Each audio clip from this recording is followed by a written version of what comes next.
The end of a land, the beginning of a sea. A picture of the beautiful and wild coast of California.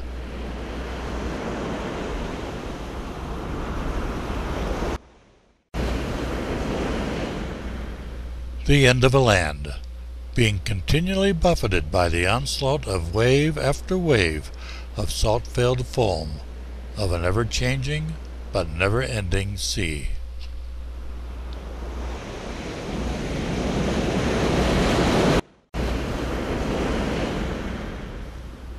The sound of waves can be a continuous roar upon vertical cliffs towering high above the surf, strikingly rugged and beautiful.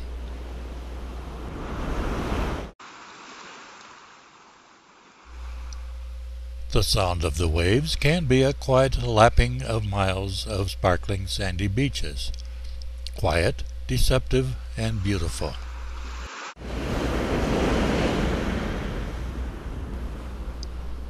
The end of a land, the beginning of a sea, the coast of California.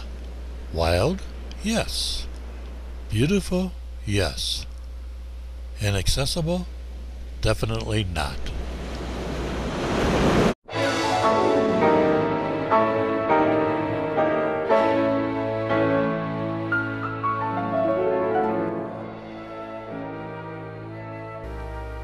California State Route 1. First, only a dream. Then, after many years of sweat and toil, a remarkable reality. The highway begins in the north, a few miles north of Fort Bragg, where the Noyo River empties into the sea.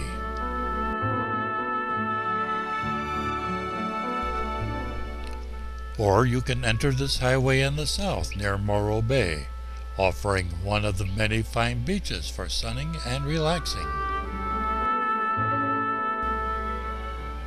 Whether you enter from the north or the south, you have many miles and many hours of unequaled driving adventure ahead.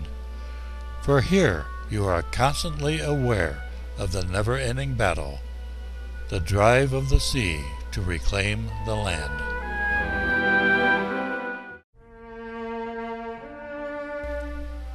For us, starting from the south, we'll call ourselves the South Party.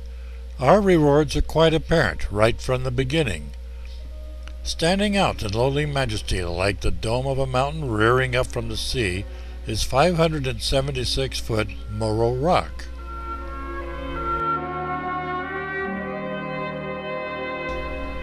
And so we of the South Party head north. A backward look finds our attention drawn to this sentinel of wind and spray, and we get our first feeling of awesomeness. There is so much laid out before our eyes, and yet this is only the beginning.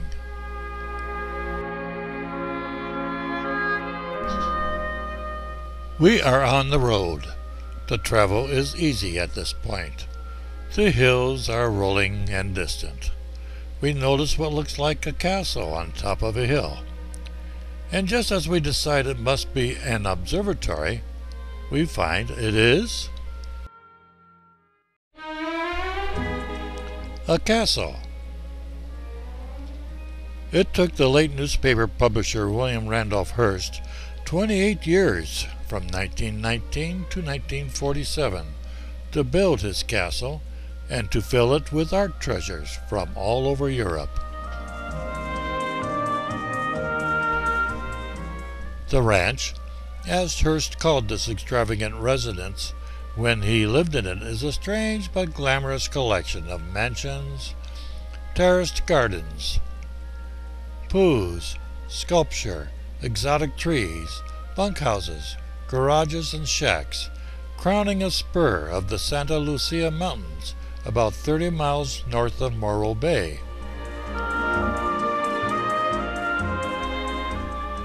The large central structure, La Casa Grande, looks more like a Spanish cathedral than a castle, but to most of the thousands of people who have gazed and wondered at it from a distant vantage point of Highway 1, it will always be the castle. The great refectory room, is only one of many famous halls contained within the walls of Hearst Castle. Unlike most other parks and museums, you can only enter this building with guided parties. There are too many valuable objects about, and they don't have descriptive labels.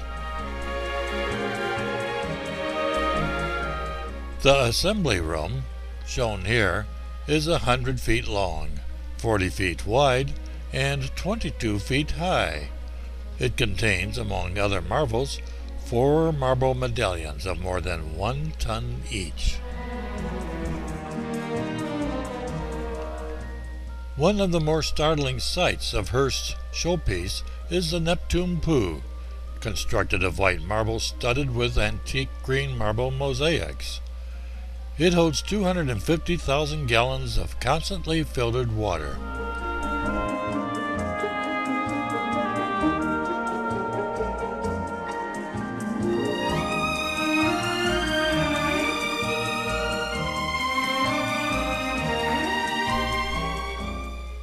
This pool, which nobody swims in now, with its beautiful statues and Greco-Roman decor, dominates the western approaches to the grounds. These grounds abound with beautiful marble statuary, which have been imported mostly from Italy. The statues, paintings, and hundreds of other objects of art, well, priceless is really an understatement here.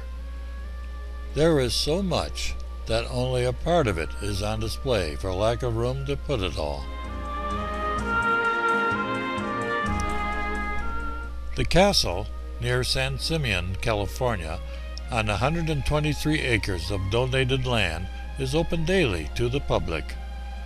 The remaining thousands of acres of the Hearst estate had been a working cattle ranch, with a herd of zebras thrown in for good measure. But in February 2005, in the conservation accord worked out with the state of California, over 80,000 acres of the ranch has become a state preserve.